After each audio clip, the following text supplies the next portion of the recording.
12 tahun lalu dan Kapten masih berada di sini untuk memberi kita informasi yang sesuai. Baik, kita telah pun mengenal pasti terlihat daripada apa yang telah pun dipaparkan dalam media, berbagai teori, berbagai kemungkinan telah pun dianalisis satu persatu dan semuanya nampaknya tidak memiliki indikator yang sesuai satu.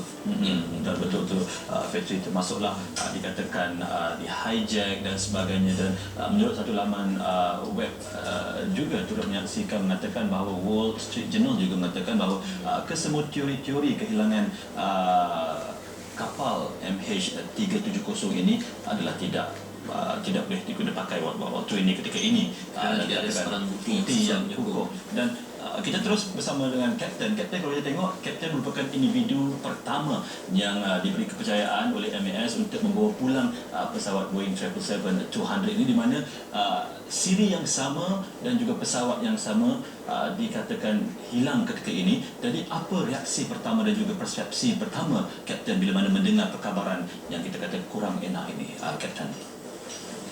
Alhamdulillah. Pertama sekali, pesawat adalah satu mesin yang sangat canggih, yang mana dia kepakaran dan keupayaan dia mengatasi segala-gala atas apa yang dicipta maksud dia.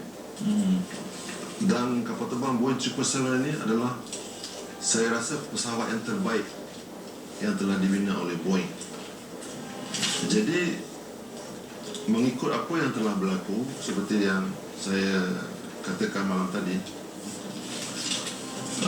technologically tidak ada masalah pesawat ini. Secara sabotajnya tidak timbul. Secara yang dikatakan tembakan misal, apa-apa yang lain yang diperkatakan, itu hanyalah keluhan hati yang keluar daripada masyarakat dunia apabila segala usaha telah dibuat tapi masih belum jumpa. Dengan segala teknologi, dengan segala usaha, bukan usaha satu-satu individu, kumpulan atau negara, hinggakan beberapa negara, sampaikan hingga negara yang paling disegani pun telah sekarang bersama dengan negara masih dalam keadaan yang membawa tragedi kepada fenomena. Baik, Kapten, tadi disebut tentang kecanggihan dan pada waktu itu dia menjadi satu teknologi baru yang begitu hebat. Jadi kenapa di sebalik kehebatan itu masih dapat gagal untuk dikesan di sebalik teori-teori yang telah pun kita bawakan, ya? Segala teori telah pun dikemukakan namun tidak mempunyai kesesuaiannya pada waktu ini. Alhamdulillah, dalam pesawat ini ada ELT, Emergency Locator Transmitter. Sekurang-kurangnya 48 jam dia akan berfungsi memberitahu kepada semua equipment yang ada yang dapat detect dia dari segi awam ataupun militeri. Dia akan memberitahu di mana dia berada ketika ini. Dan juga black box dia tidak akan musnah. Apa berlaku total electrical failure? Tidak akan. Dan melalui insiden-insiden dulu, semua insiden dulu dapat diselesai. TWA 800, Egypt Air, Boeing 767, Air France, The Atlantic, semuanya dapat diselesaikan dalam masa hanya selepas 12 jam, dan di laut yang sedalamnya, di Atlantik. Tetapi kita dah hari ini hari yang keempat. Apa yang kita perlu lihat, di mana sains berakhir, disitulah kuasa Allah bermula. Di mana sains berakhir, di situ kuasa Allah bermula. Kalau dapat dipencerahkan lagi bagaimana? Dipermudahkan lagi bagaimana? Usaha manusia mempunyai limit, sebab manusia ini makhluk. Dan selain daripada manusia, ada alam lain. Alam lain juga makhluk. malaikat pun makhluk. Dan apa yang ada di atas bumi, benda yang nyata, senang untuk diusaha. Apa yang tidak nyata, susah untuk diusaha disebabkan kita perlu lihat. Termasuklah di dalam air. Semuanya ini telah diberitahu oleh Allah SWT. Dan kunci kepada benda ini di tangan kita. Tetapi sebab kita telah lari atau ignore daripada maksud kita yang sebenarnya, waktu itulah masalah bermula. Dan sebab inilah masalah telah bermula. Kapten, saya tertarik dengan apa yang Kapten katakan, alam gaib dan sebagainya. Kalau kita tengok teori kemungkinan kehilangan MH370 ini langsung tidak menyebut dari segi alam gaib dan sebagainya. Itu dari segi teori sains. Tetapi adakah di sini Kapten ingin mengatakan bahawa mungkin wujud fenomena segitiga bermuda di situ, bagaimana ialah melibatkan alam gaib dan Dan sebagainya. juga yang menyebut bahawa laluan kebijakan itu adalah satu sektor yang amat misteri juga. Mungkin perspektif dan isi hati Kapten. Bermuda Triangle Mystery adalah satu perkataan atau term yang telah dinyatakan dahulu untuk memberi explanation kepada hilangnya beberapa pesawat dan juga kapal, dan juga satu skuadron beberapa pesawat di lautan Pasifik, saya ingat, ataupun bukan di lautan Pasifik, di kawasan Bermuda, Caribbean. Disebab teori itu bermula hampir serupa bila manusia telah datang kepada satu takat buntu mengenai kecanggihan keupayaan mereka ketika itu untuk usaha mencari. Keadaan dan situasi yang sama sedang berlaku. Kita tidak boleh deny, tetapi kita terlalu taksub dengan keupayaan yang ada, maka kita telah tidak datang kepada perkara asal. Jadi Bermuda Triangle bukannya teori apa yang telah berlaku, tetapi sebab dia tidak berlaku di negara kita, dia menjadi cerita. Dia menjadi cerita. Dan bila manusia sibuk dengan perkara lain, manusia lupa perkara itu. Tapi Allah SWT telah menceritakan segala-galanya. Dan saya tahu, dan kita tahu semua, ada orang di dunia yang faham perkara ini dan tahu perkara ini, tapi juga telah sekarang ini datang juga migrate kepada teknologi yang mana mereka juga telah rosak. Dan ini telah menyebabkan kebuntuan yang sangat dahsyat ketika ini. Ya. Dan juga disebutkan satu yang amat misteri juga tak pernah berlaku. Baik, tadi Dr. sebutkan tentang sesuatu yang amat dahsyat dan juga jarang berlaku. Kemudian digabungkan pula dengan berbagai teori konspirasi. Apa perspektif Kapten?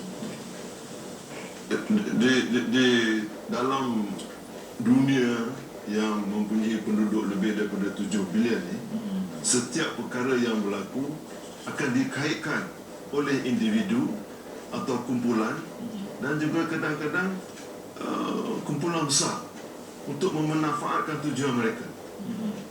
Jadi ini sekarang manusia telah faham perkara ini, dan manusia tidak boleh dibodohkan. Manusia tidak boleh dibodohkan, dan kita juga tidak boleh dibodohkan. Tidak ada teori konspirasi di sini. Sebab macam kita di Malaysia sekarang, information yang kita lihat sejak hilangnya pesawat ini, berlepasnya dia, hilangnya dia, proses mencarinya, semua kita tahu. Semua kita tahu. Tetapi disebabkan oleh buntu manusia, maka mereka telah mencari-cari dan membuat cerita dan memperkata untuk maksud mereka. ada kepentingan ke atas yang berlaku. 100%. Dan dari segi pengalaman Kapten sendiri mengendalikan pesawat-pesawat termasuklah pesawat Boeing 777 ini, bagaimana Doktor? Kapten berdepan dengan keadaan yang ialah uncertainty seperti ialah Dalam pengendalian pesawat, setiap juruterbang, termasuklah juruterbang penerbangan Malaysia, juruterbang penerbangan Malaysia adalah mereka-mereka yang sangat dedikasi dan mempunyai skill yang sangat tinggi di dunia, above average, dan some of them excellent. Sebab itulah kita dapati juruterbang penerbangan Malaysia berada di Korean Airlines, Asiana, Etihad, Emirates, China Airlines, Qatar Airways, Qantas pun ada. Dan most of them daripada fleet saya, Boeing 777. Dan kita yang memulakan operasi Boeing 777 Asiana. Dan kita membantu. Dan Malaysia Airlines juga yang memulakan Jet Airways. Dan daripada Malaysia Airlines lah yang memulakan fleet 777 di Etihad. So tidak ada masalah mengenai skill. Dibanggakan, alhamdulillah, tentang penerbangan Malaysia, testimoni dunia, bukan saja kita. Nah, setiap penerbangan daripada bermulanya jadual pesawat untuk berlepas, setiap juruterbang, terutamanya penerbangan Malaysia, mereka responsible. Dan mula dia punya brain tu start daripada rumah dia hingga dia off engine ke destinasi, maka dia full control setiap saat. Setiap saat dia full control. Tidak akan berlaku sedikit pun kekurangan dalam pengendalian. Tidak akan berlaku. Dan pesawat Boeing 777 ini mempunyai komputer canggih yang membantu juruterbang. Komputer bukan saja canggih, yang sangat canggih, Sangat sophisticated.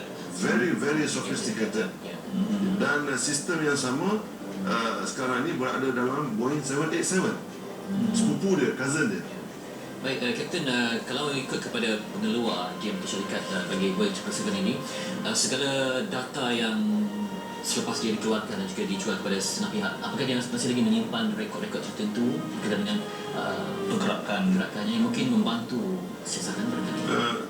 Penjual, tanggungjawab penjual seperti Boeing ataupun Airbus hingga kepada takap pengambilan daripada Seattle dipanggil flight away flight. Selepas kita buat acceptance flight test daripada Toulouse atau daripada Hamburg, ini big manufacturers. Selepas itu tanggungjawab syarikat penerbangan masing-masing dan diawasi oleh jabatan penerbangan masing-masing. Dan ini adalah di bawah United Nations Chapter under ICAO. Jadi, tetapi jika ada masalah-masalah yang unik mengenai pesawat, maka ianya akan direfer kepada manufacturer dia. Manufacturer dia yang tahu, sebab dia lah pembuat. Baik, tadi Kapten sebut tentang masalah yang unik dalam konteks MH370 ini, unik atau melebihi unik ataupun bagaimana? Unik maknanya abnormal atau paling jarang berlaku technically. Apa yang berlaku dengan MH370 beyond this, because dia punya uniqueness berakhir sampai kepada tempat terakhir dia sampai 35,000 kaki, 855 km sejam, position before Igari. Terus hilang. Uniqueness dia ke situ. Terus hilang. Uniqueness punya perkataan uniqueness berakhir di situ. Dia selepas itu bermulalah fenomena. Kapten, boleh tengok daripada laporan yang dikeluarkan oleh media mengatakan log pesawat tak tunjuk sebarang masalah teknikal juga ya. Dia berdasarkan rekod log penerbangan yang dikeluarkan syarikat pemantau pergerakan penerbangan FlightAware yang beribu pejabat di Houston, Amerika Syarikat. Jadi dari segi teori dan juga praktikal, bukan teori semata-mata, dari praktikalnya juga mengatakan bahawa pesawat ini Betul. memang Dan saya mungkin nak dapatkan penjelasan tentang maksud fenomena dalam konteks pesawat ini. Bermaknanya kehidupan kita dipengaruhi oleh apa yang kita tengok, apa yang kita lihat, apa kita rasa. Ini adalah limit manusia. Apa yang kita tidak nampak, apa yang kita tidak boleh rasa, apa yang tidak kita boleh dengari, ini adalah kepunyaan milik pencipta kita. Termasuklah apa yang nyata. Tetapi undang-undang Allah SWT atas perkara yang beyond manusia, kita kena rayu kepada dia supaya Allah SWT nak peringatkan kepada manusia sentiasa yang kamu ini lemah. Kamu tidak boleh sombong. Kamu tidak boleh kata kamu mengetahui segala-gala. Bermaknanya kalau kita nak kata dalam bahasa yang lagi kasar, dunia ini bukan milik kamu, termasuklah diri kamu. Sampai satu ketika bila teknologi sampai begini dahsyat, space shuttle, satelit yang penuh di udara, teknologi canggih, pemanasan, kita boleh kesan anak kita pergi sekolah ke atau tidak pergi sekolah sampai. Atau kita nak order makanan, hanya dengan klik of a mouse makanan datang. Di mana Allah? Di mana pencipta? Hampir 1,500 tahun selepas wafatnya baginda Nabi SAW, manusia begitu jauh daripada kehidupan yang sebenar. Dan milik mutlak Allah untuk meletakkan manusia di mana patut dia berada. Allah tidak rugi atas keuntungan manusia melalui teknologi. Dan Allah Ta'ala sedikit demi sedikit menunjukkan kudrat dia untuk mengatasi sunnatullah, law of Allah. Law of Allah is science. Now, it become very interesting mungkin kalau kepada masyarakat bila kita bercakap mengenai perkara ini, because telah begitu lama sains dimiliki oleh orang lain. Ini masalah. Ini masalah. Tapi sains adalah makhluk. Manusia tidak pernah tanya apa itu sains. Pernah tanya apa itu sains? Tak ada. Dan saya juga dengar semalam Kapten sebutkan sains juga cubisan ilmu Allah. Daripada ilmu yang maha luas, maha tinggi. Sains adalah satu perkataan yang telah dicipta untuk memberitahu kepada manusia ini tentang sifat satu-satu benda, properties of a thing, properties of creation, sifat ciptaan, sifat air, sifat api, sifat kayu, sifat makanan, sifat pisau. Dan bila usaha atas ciptaan ini melalui pengetahuan, melalui sains ini dinamakan teknologi yang dipanggil industri. Maksud semua ini adalah macam mana supaya manusia dapat manfaat daripada benda ini. Allah Subhanahu Wa Taala yang ciptakan semua. Allah ciptakan semua, dan Allah SWT letakkan sifat kepada semua benda ini untuk memberi manfaat kepada semua manusia. Ini adalah sunnatullah. Sains memanggil dia nature. Bahasa Melayu, semula jadi. Nature semula jadi, betul. Sunnatullah, hak of hak. Maksudnya kita juga harus mengetahui kudrat Allah SWT, sunnatullah yang tidak alami, dan juga kudratullah ni mungkin tak terbatas dengan logik akal, malah melangkaui lebih dari itu. Dan kita akan berehat seketika, dan kembali nanti bagi anda yang baru saja bersama kami, kita bersama dengan Kapten Noordin Abdul Majid.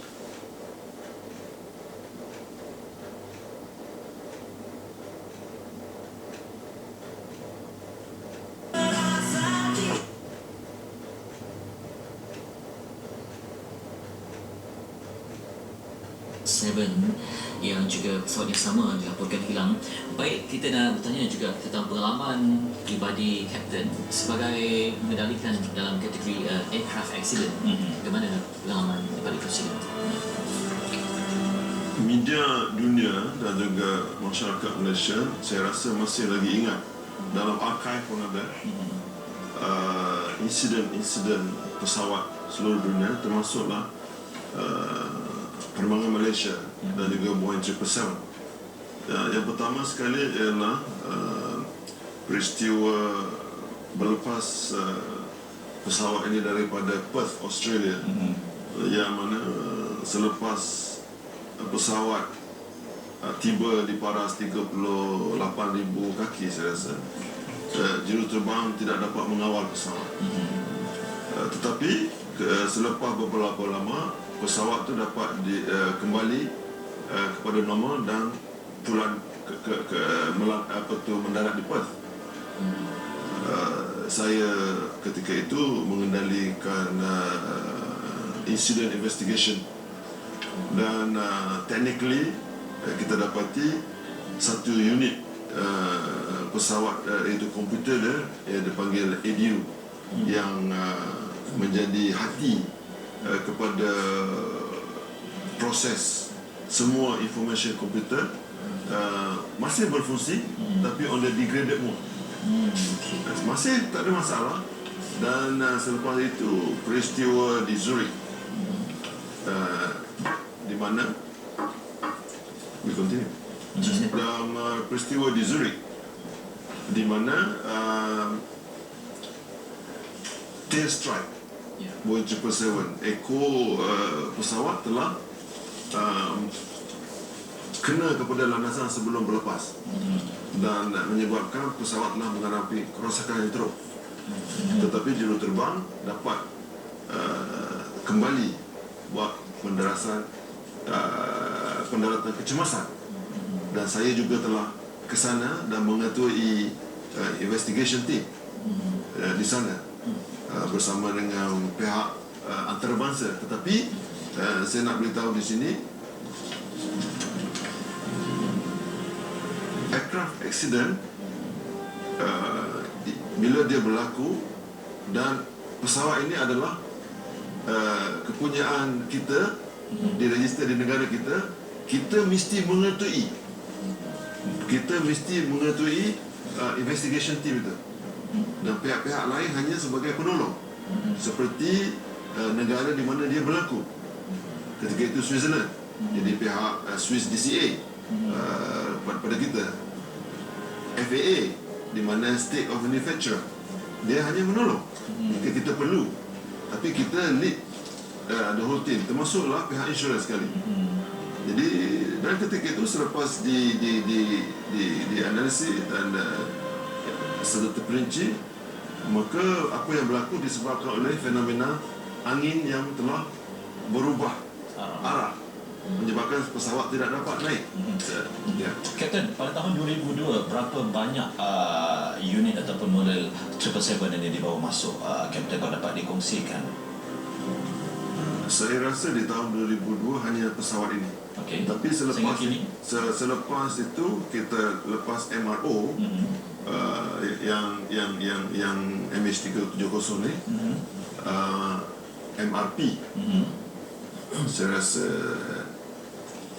MRQ. So total saya rasa totalnya 17.